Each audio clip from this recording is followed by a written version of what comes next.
بسم اللہ الرحمن الرحیم۔ معزز ناظرین، ویڈیو کو لائک اور چینل کو سبسکرائب کر کے ہماری حوصلہ افزائی کیجیے۔ آپ کی حوصلہ افزائی سے ہماری محنت اور بہتر ہو سکے گی۔ ہمیں آپ کی حوصلہ افزائی کی سخت ضرورت ہے۔ بہت بہت شکریہ۔ گمنام ہیرو کے معزز ناظرین، السلام علیکم۔ آئیے چلتے ہیں کہانی کی طرف۔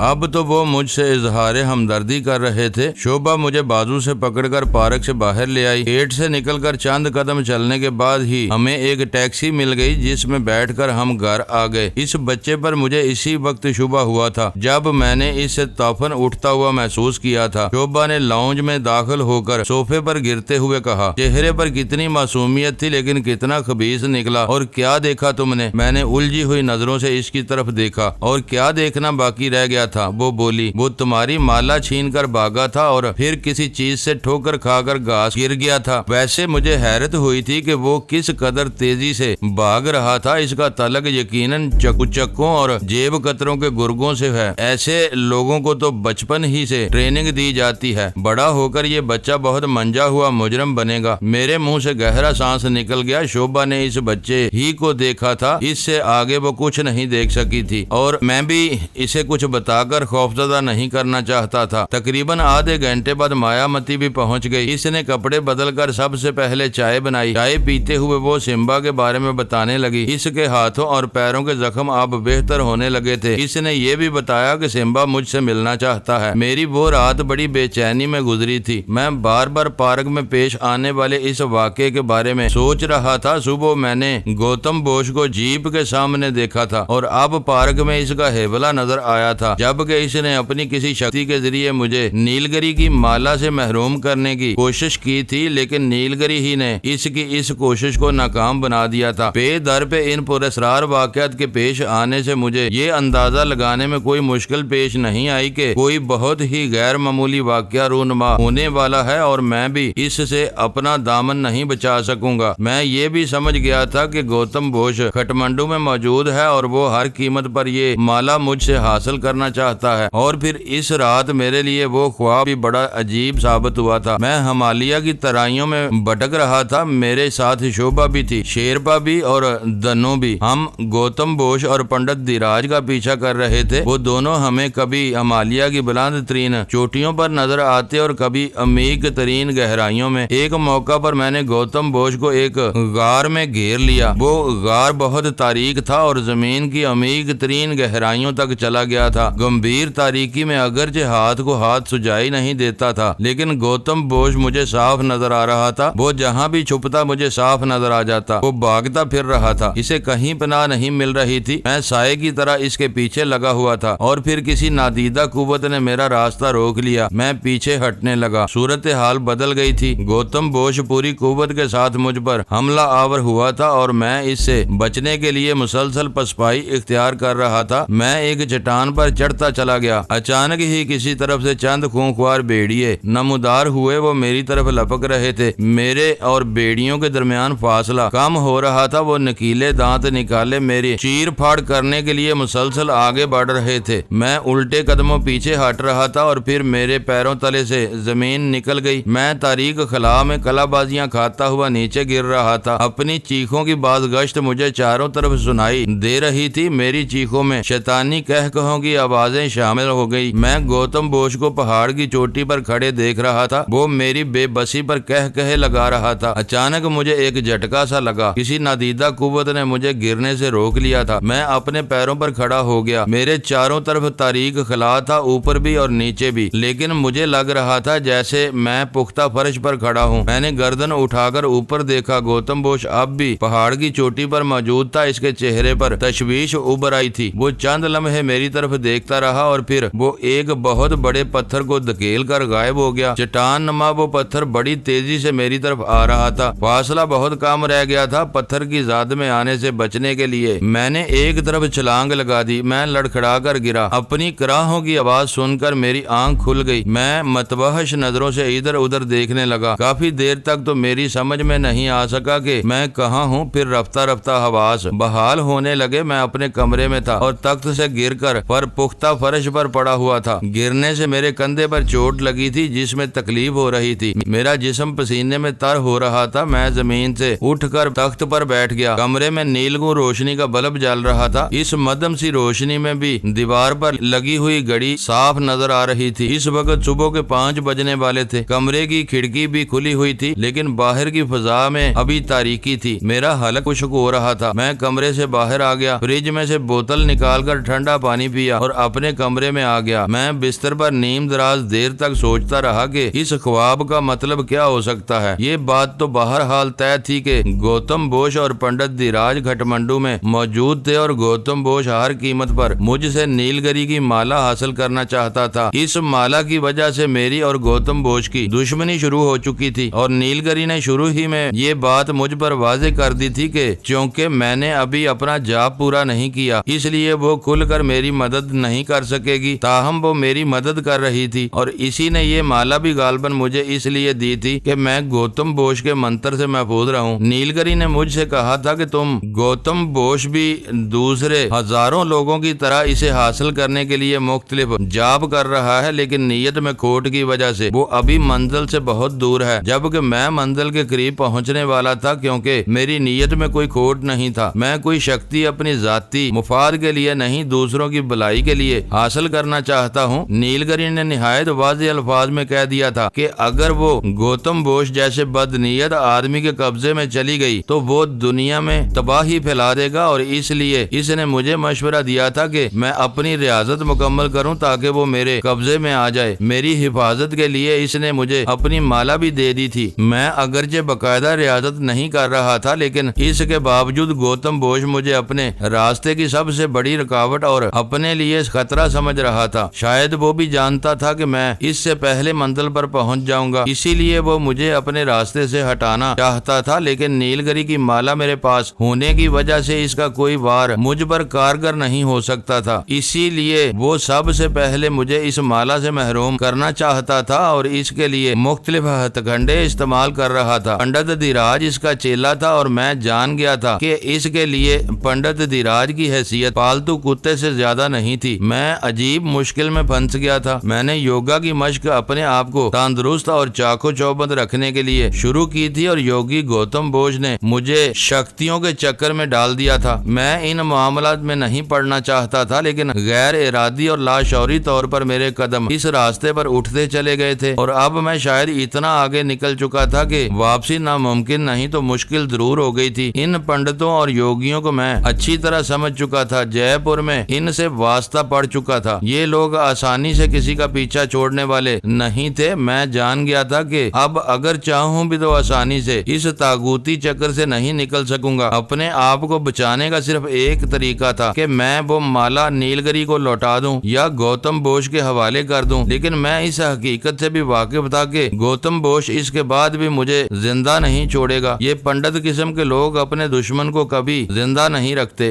دن کا مدھم سا اجالا پھیل رہا تھا۔ میں بستر سے اٹھ کر کھڑکی کے سامنے آ گیا، کھڑکی کے دونوں پٹ کھول دیے اور تازہ ہوا میں گہرے گہرے سانس لینے لگا۔ مایامتی کی اس روز چھٹی تھی اس لیے وہ بھی دیر تک سوئی ہوئی رہی۔ میں نے اسے جگانا مناسب نہیں سمجھا اور 8 بجے کے قریب اپنے لیے چائے بنا کر برآمدے میں آ کر بیٹھ گیا۔ میں نے ابھی چائے ختم نہیں کی تھی کہ فون کی گھنٹی بجنے لگی۔ میں اٹھ کر لاؤنج میں آ گیا اور فون کا ریسیور اٹھا لیا۔ وہ انسپیکٹر بریندرا کی کال تھی۔ کیا تم ہیڈ کوارٹر آ سکتے ہو؟ اس نے میری آواز سن کر کہا۔ خیریت؟ میں نے دریافت کیا۔ یہاں آ جاؤ، اطمینان سے بات کریں گے۔ اس نے مزید کچھ کہے بغیر ریسیور رکھ دیا۔ میں نے فون بند کر دیا اور شوبھا کے کمرے میں جا کر اسے جگا دیا اور اسے بتایا کہ بریندرا نے مجھے ہیڈ کوارٹر بلایا ہے۔ شوبھا فوراً ہی اٹھ کر کمرے سے باہر آ گئی تھی۔ میں اپنے کمرے میں آ کر باتھ روم میں گھس گیا۔ 15-20 منٹ بعد تیار ہو کر باہر نکلا تو شوبھا ناشتہ تیار کر رہی تھی۔ ناشتہ کرنے کے بعد میں گھر سے نکلا تو 9:30 بج رہے تھے۔ کافی دور تک پیدل چلنے کے بعد ٹیکسی ملی تھی۔ اس طرح جب میں ہیڈ کوارٹر پہنچا تو 10:15 بج رہے تھے۔ بریندرا اپنے دفتر میں موجود تھا۔ مجھے دیکھتے ہی وہ اٹھ گیا اور ہم دفتر سے نکل کر ایک اور کمرے میں آ گئے۔ کمرے میں قدم رکھتے ہی میں ٹھٹک کر رک گیا۔ دنو ایک بینچ پر دیوار کے ساتھ ٹیک لگائے بیٹھی تھی۔ اس نے اپنے دونوں ہاتھ اٹھے ہوئے گھٹنوں پر لپیٹ رکھے تھے۔ اس کی آنکھیں سرخ ہو رہی تھی جیسے رات بھر جاگی ہو یا دیر تک روتی رہی ہو۔ مجھے دیکھ کر وہ ایک جھٹکے سے اٹھ گئی اور دوڑ کر مجھ سے لپٹ لپٹ کر داڑے مار مار کر رونے لگی۔ میں اس صورتحال سے بدحواس سا ہو گیا۔ دنو کو سنبھالنے میں کئی منٹ لگ گئے۔ میں نے اسے اپنے آپ سے الگ کیا اور اس کے چہرے پر نظریں جماتے ہوئے بولا، کیا ہوا؟ تم رو کیوں رہی ہو؟ تھونچی اور بیر جانی کہاں ہیں؟ تم یہاں کیسے آئی؟ میں نے ایک ہی سانس میں کئی سوال کر ڈالے۔ اسے اس حالت میں دیکھ کر میرا ماتھا ٹھنکا تھا۔ وہ آنسو بھری آنکھوں سے میری طرف دیکھتی رہی۔ اس نے کچھ کہنا چاہا لیکن ہونٹ پھڑپڑا کر رہ گئے۔ اس کے ماں باپ کو قتل کر دیا گیا ہے۔ ان دونوں کی لاشیں اسپتال کے مردہ خانے میں پڑی ہیں۔ انسپیکٹر بریندرا کی آواز سن کر میں اچھل پڑا۔ میرے دماغ میں دھماکے سے ہو رہے تھے۔ میں نے دنو کی طرف دیکھا اور ایک بار پھر اس پر سوالات کی بوچھاڑ کر ڈالی لیکن وہ کوئی جواب نہ دے سکی۔ میں بریندرا کی طرف گھوم گیا۔ آج صبح 7 بجے کے قریب یہ اپنے ماں باپ کی لاشوں کو کشتی میں ڈال کر عبادت گاہ سے 5 میل دور ہائی وے پر واقع بستی کے گھاٹ پر پہنچی تھی۔ بریندرا کہہ رہا تھا، لوگوں نے پولیس چوکی پر اطلاع دے دی۔ اس بستی کی پولیس چوکی کا عملہ صرف 6 اہلکاروں پر مشتمل ہے۔ لاشوں کو جیپ میں ڈال کر شہر کے اسپتال پہنچا دیا گیا اور ہیڈ کوارٹر میں رپورٹ دے دی گئی۔ میں 9 بجے کے قریب دفتر آیا تو اسے یہاں دیکھ کر ٹھٹک گیا۔ میرا خیال تھا کہ یہ اپنے باپ کے ساتھ آئی ہوگی لیکن ایک سب انسپیکٹر نے مجھے واقعے سے آگاہ کیا تو میں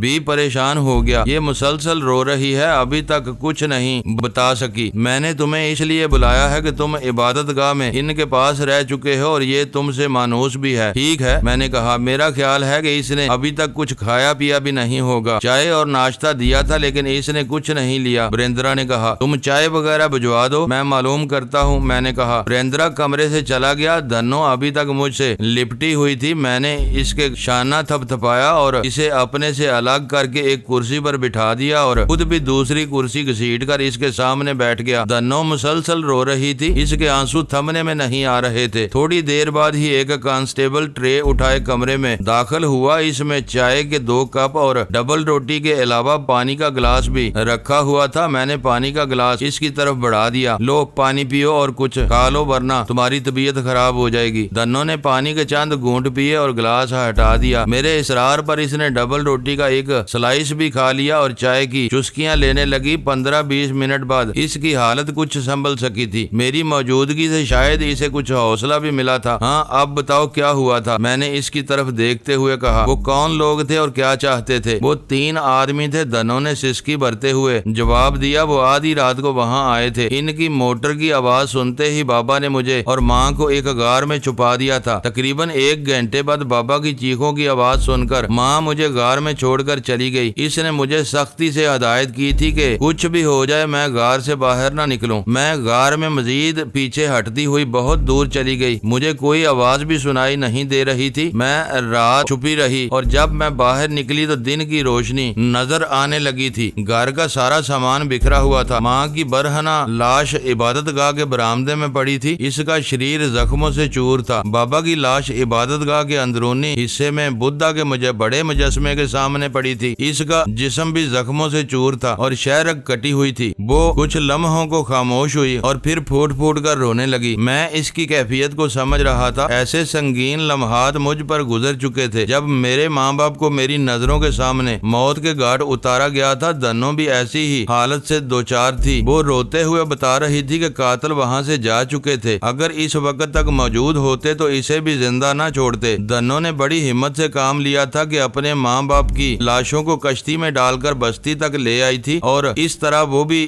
پولیس ہیڈ کوارٹر تک پہنچ گئی تھی۔ میں نے انسپیکٹر بریندرا کو بلا کر اسے صورتحال سے آگاہ کر دیا۔ بدھ نیل کنٹھ کی وہ عبادت گاہ شہر کے ایک تھانے کی حدود میں تھی۔ دنو کے بیان کے بعد پولیس نے اپنی ابتدائی کارروائی مکمل کر کے ایک تفتیشی ٹیم بھی تشکیل دے دی۔ یہ اب واپس عبادت گاہ تو نہیں جا سکتی، تم اسے اپنے ساتھ لے جاؤ۔ شوبھا اور مایا متی سے اسے کچھ حوصلہ ملے گا اور اس کا دھیان بٹ جائے گا۔ اور اس کے ماں باپ کی لاشوں کا کیا ہوگا؟ میں نے پوچھا۔ لاشوں کی حالت بہت خراب ہے، اسے دوبارہ وہاں لے جانا مناسب نہیں ہے، بریندرا نے جواب دیا۔ کسی رفاہی ادارے کے ذریعے ان کی آخری رسومات کا بندوبست کر دیا جائے گا۔ جب میں دنو کے ساتھ گھر واپس پہنچا تو دوپہر ہو چکی تھی۔ یہ میرے ساتھ ایک اجنبی لڑکی کو دیکھ کر شوبھا اور مایا متی کی آنکھوں میں الجھن سی تیر گئی۔ ان کی وحشت کی ایک وجہ یہ بھی تھی کہ دنو کے جسم پر لپٹی ہوئی چادر پر خون کے دھبے لگے ہوئے تھے۔ میں نے دنو کے بارے میں بتایا تو وہ دونوں اور بھی پریشان ہو گئیں۔ بہرحال ان دونوں نے دنو کو سنبھال لیا۔ میں دنوں کو ان کے حوالے کر کے اپنے کمرے میں آ گیا اور بستر پر لیٹتے ہی میری آنکھ لگ گئی۔ میں تقریباً رات بھر جاگتا رہا تھا اور نیند پر قابو پانا میرے تو کیا کسی کے بس میں نہیں تھا۔ 2 گھنٹوں بعد شوبھا نے مجھے جگا دیا، کھانا تیار ہو چکا تھا۔ میں اپنے کمرے میں سے نکلا تو دنوں کو دیکھ کر اچھل پڑا۔ شوبھا نے اسے نہلا کر اپنا لباس پہنا دیا تھا، ہلکے نیلے رنگ کی ساڑی میں وہ واقعی قیامت لگ رہی تھی۔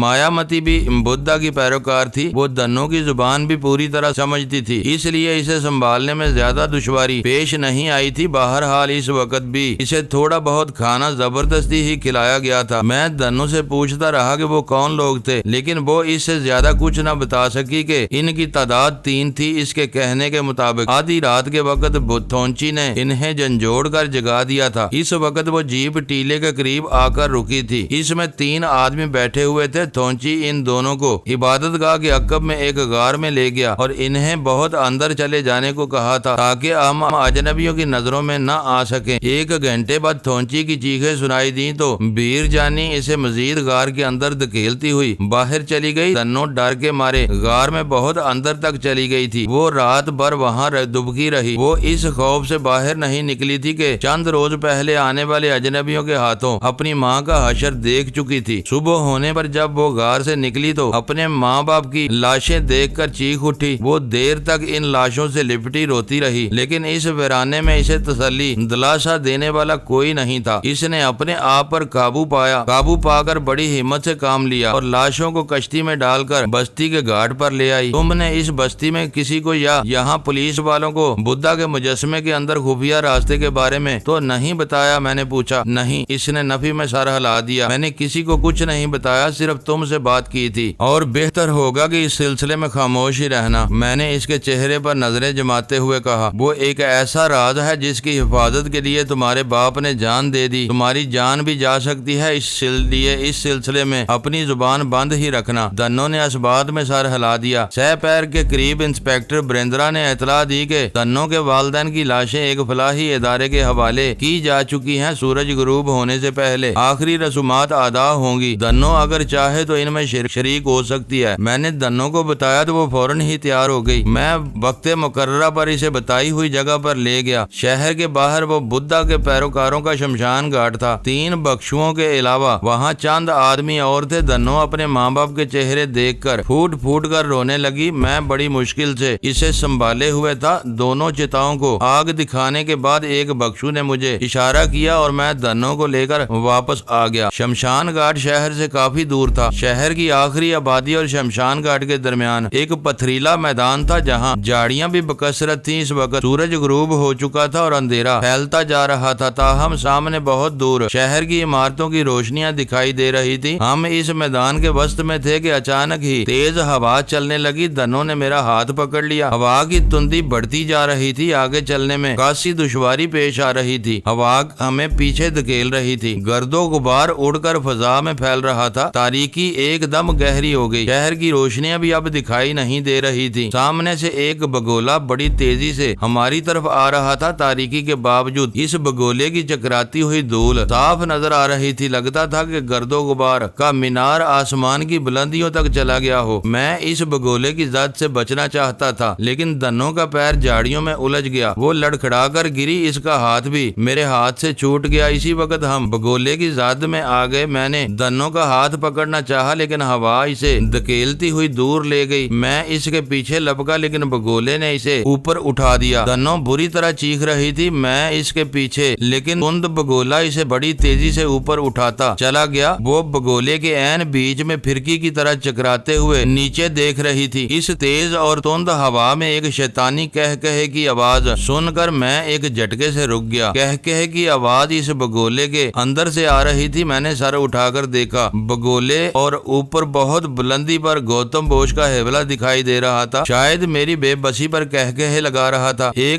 صرف ایک لمحہ گزرا اور میری نظریں اس بگولے پر مرکوز ہو گئیں، اور پھر وہ بگولا گردش کرتا ہوا ایک ہی جگہ پر رک گیا۔ اس کے اندر دنوں بدستور پھرکی کی طرح گھوم رہی تھی۔ میں نے اپنی نظریں بگولے پر مرکوز رکھی۔ دنوں آہستہ آہستہ نیچے آتے ہوئے زمین پر ٹک گئی۔ میں نے اوپر دیکھا، گوتم بدھ کا ہیبلا فضا میں تحلیل ہو گیا اور بگولا بھی بتدریج منتشر ہوتا چلا گیا۔ دنوں زمین پر پڑی چیخ رہی تھی۔ میں نے وہ دوڑ کر اس کا بازو پکڑا اور آبادی کی طرف دوڑ لگا دی۔ دنو نے ساڑی پہن رکھی تھی جس سے اسے دوڑنے میں خاصی دشواری پیش آ رہی تھی۔ وہ بار بار لڑکھڑا رہی تھی لیکن میں اسے کھینچتا ہوا دوڑتا رہا۔ گوتم بوش کو اس ویرانے میں وار کرنے کا موقع مل گیا تھا اور میں جلد سے جلد ویرانے سے نکل جانا چاہتا تھا۔ گوتم بوش پہ در پہ جس طرح مجھ پر حملے کر رہا تھا اس سے میں سمجھ گیا کہ وہ کسی نہ کسی طرح مجھے نقصان پہنچانا چاہتا ہے۔ اس وقت اس نے شاید جان بوجھ کر دنو کو ہی نشانہ بنایا تھا۔ شاید اس کا خیال ہو کہ میں ڈر کر یا گھبرا کر مالا اس کے حوالے کر دوں گا، لیکن یہ اس کی خوش فہمی تھی۔ میں برسوں ہر حال سے ہوتا تو اس دنیا سے میرا نام نشان مٹ چکا ہوتا۔ دنیا کے سفاک ترین انسانوں سے میرا مقابلہ ہو چکا تھا اور وہ مجھے کوئی نقصان نہیں پہنچا سکے تھے۔ گوتم بوش مجھے زیر کرنے کے لیے اگر اپنی پورے اسرار شکتی استعمال کر رہا تھا تو اس حوالے سے میں بھی تہی دامن نہیں تھا۔ میرے اندر بھی ایک شکتی تھی جو میں نے طویل عرصے کی ریاضت اور کٹھنائیوں کی منزلیں طے کرنے کے بعد حاصل کی تھی۔ جی، یہ کوئی معمولی قوت نہیں تھی انسان کے اندر چھپی ہوئی۔ اس قوت سے تو دنیا کو تہ و بالا کیا جا سکتا تھا۔ میں نے کبھی اس قوت کو استعمال نہیں کیا تھا لیکن اب اسے نظر انداز نہیں کر سکتا تھا، اور اس وقت چی کی قوت کے بل بوتے پر ہی میں نے اس خوفناک بگولے کو روکا تھا اور اسے منتشر کر کے دنو کو اس کی قید سے آزادی دلائی تھی۔ ہم دوڑتے ہوئے آبادی کے قریب پہنچ گئے۔ دنو بری طرح ہانپ رہی تھی۔ ہم ایک جگہ رک گئے۔ دنو نے اپنی حالت پر قابو پایا، ساڑی درست کی اور ہم آگے چلنے لگے۔ دنو قدرے خوف زدہ تھی کہ اس نے ابھی میرا ہاتھ بڑی مضبوطی سے پکڑ رکھا تھا۔ آبادی میں کوئی بات معمول کے خلاف نہیں تھی اور میں اچھی طرح جانتا تھا کہ اس طرف نہ تو آندھی آئی تھی نہ بگولے اٹھے تھے، وہ تو گوتم بوش کی حرکت تھی۔ پہلے ہی چوک پر ایک خالی سائیکل رکشہ مل گیا۔ دنو میں اس طرح بیٹھی تھی کہ اس کا سارا بوجھ میرے اوپر۔ میں نے بھی اپنا ایک بازو اس کی کمر کے گرد حمائل کر رکھا تھا۔ رکشہ کے سائیکل ہینڈل پر عقبی منظر پیش کرنے کے آرائشی کے لیے آئینے لگے ہوئے تھے۔ ڈرائیور نے ایک طرف کے آئینے اس طرح ایڈجسٹ کر دیے کہ ہمیں اس کا خیال تھا کہ شاید میں اس خوبصورت لڑکی کو کہیں لے جا رہا ہوں۔ تھوڑی دیر بعد ہم بخیریت گھر پہنچ گئے۔ شوبھا اور مایامتی دنو کو دیکھ کر چونک سی گئیں۔ اس کے چہرے پر اب بھی خوف کی زردی کھنڈ رہی تھی۔ میں نے بتایا کہ ایک بگولا اسے اڑا کر لے جا رہا تھا تو شوبھا اور مایامتی نے مانی خیز نظروں سے ایک دوسرے کی طرف دیکھا۔ کیا بات ہے، اسے کہاں سے لے گئے تھے؟ یہ اتنی خوف زدہ کیوں ہے؟ شوبھا نے علیحدگی میں موقع ملتے ہی پوچھا۔ اس کی نظروں میں شک کی جھلک نمایاں تھی۔ دنو زندگی میں پہلی بار شمشان گھاٹ گئی تھی۔ میں اور تم جانتی ہو ایسی جگہوں پر تو ویسے ہی وحشت ہوتی ہے، اور اتفاق سے واپسی پر وہ ایک بگولے کی زد میں پھنس گئی۔ وہ تو اس کی قسمت اچھی تھی کہ بگولا اسے زیادہ اوپر اٹھا کر نہیں لے گیا تھا۔ شوبھا نے مزید جرا نہیں کی لیکن اس کی نظروں اور اس کے تاثرات سے میں سمجھ گیا تھا کہ اس نے میری بات پر یقین نہیں کیا تھا۔ اس رات انسپیکٹر بریندرا اور اعظم خان بھی آ گئے۔ بریندرا نے بتایا کہ صبح پولیس کی پارٹی بدھ نیل کنٹھ کی عبادت گاہ پر بھیجی گئی تھی، وہ واپس آ گئی ہے۔ وہاں سے کوئی خاص بات معلوم نہیں ہو سکی، البتہ عبادت گاہ کے برآمدے اور اندرونی حصے میں مہاتما بدھ کے مجسمے کے ارد گرد خون کے دھبے ملے ہیں۔ بریندرا نے مجھے مشورہ دیا تھا کہ جب تک کوئی اور بندوبست نہیں ہو جاتا دنو ہمارے پاس رہے گی۔ مجھے دنو کو اپنے پاس رکھنے میں کوئی اعتراض نہیں تھا، لیکن عبادت گاہ پر کسی کی موجودگی بھی ضروری تھی۔ وہاں پونچی کی کھیتی باڑی تھی، مویشی بھی تھے جن کی دیکھ بھال ضروری تھی۔ بریندرا نے وعدہ کیا کہ وہ کوئی نہ کوئی بندوبست کر لے گا۔ مجھے سب سے زیادہ فکر عبادت گاہ میں بدھا کے عظیم القامت سونے کے مجسمے اور سونے کی اس کان کی تھی جس کا راز صدیوں سے سینہ بہ سینہ منتقل ہوتا آ رہا تھا۔ انسپیکٹر بریندرا اور اعظم خان اگرچہ فرد شناس اور دیانتدار افیسر تھے، لیکن اس راز کے لیے میں ان پر بھی بھروسہ نہیں کر سکتا تھا۔ مجھے کوئی ایسا آدمی تلاش کرنا تھا جو اس راز کو مرتے دم تک اپنے سینے میں محفوظ رکھ سکے، اور میں جانتا تھا کہ ایسا آدمی تلاش کرنا آسان نہیں تھا جو سونے کے پہاڑ کو اپنے سینے میں چھپا سکے۔ دنو کی وجہ سے میرا سارا پروگرام اپسیٹ ہو گیا تھا۔ اگر دنو کے والدین کو قتل نہ کیا گیا ہوتا اور دنو یہاں نہ آئی ہوتی تو میں شوبھا کے ساتھ ہندوستان جا چکا ہوتا، لیکن دنو کی وجہ سے مجھے اپنا پروگرام بدلنا پڑا تھا۔ ادھر پولیس اور ناگپال کے بیچ آنکھ مچولی کا کھیل جاری تھا۔ پولیس بھی ناگپال کو گھیرے میں لے لیتی اور کبھی وہ پولیس کو نیچا دکھا کر رکھ دیتا۔ بہرحال یہ کھیل جاری تھا، لیکن میں اس سے قطعی لا تعلق ہو گیا تھا۔ میں نے اپنے وعدے کے مطابق جنرل کھراٹ کے آدمیوں کو یہاں قدم نہیں جمانے دیا تھا۔ چانگلی کی موت کے ساتھ ہی یہ قصہ ختم ہو گیا تھا۔ ناگبال اپنی جان بچانے کے لیے بھاگا پھر رہا تھا۔ جنرل کھراٹ اگر دوبارہ یہاں قدم جمانا چاہے گا تو اس کے لیے خاصا وقت درکار ہوگا۔ ناگبال کے ساتھ پولیس کا کھیل جاری تھا اور میں دنوں کی وجہ سے الجھ کر رہ گیا تھا۔ 3-4 روز گزر گئے۔ اس دوران میں گوتم بوش کی طرف سے بھی کوئی غیر معمولی بات سامنے نہیں آئی تھی۔ میں ایک مرتبہ بدھ نیل کنٹھ کی عبادت گاہ کا بھی چکر لگا کر آیا تھا۔ مویشیوں کی دیکھ بھال کے لیے انسپیکٹر بریندرا نے وقتی طور پر کچھ انتظام کر دیا تھا۔ 2 آدمی وہاں رہ رہے تھے، لیکن ضرورت اس بات کی تھی کہ وہاں کچھ ایسے لوگ رکھے جائیں جو مستقل طور پر وہاں رہائش بھی اختیار کر سکیں۔ معزز ناظرین، لائک کریں، شیئر کریں اور کمنٹس باکس میں پاک آرمی زندہ باد، پاکستان پائندہ باد کا نعرہ ضرور درج کر کے اپنے ملک پر فخر کریں اور پاکستان کی بنیادیں مضبوط کرنے میں اپنا کردار ادا کریں۔ ویڈیو دیکھنے کا شکریہ۔ معزز ناظرین، اپنا خیال رکھیے گا اور ہمارے چینل کا بھی۔ ISI پاک آرمی زندہ باد، پاکستان پائندہ باد۔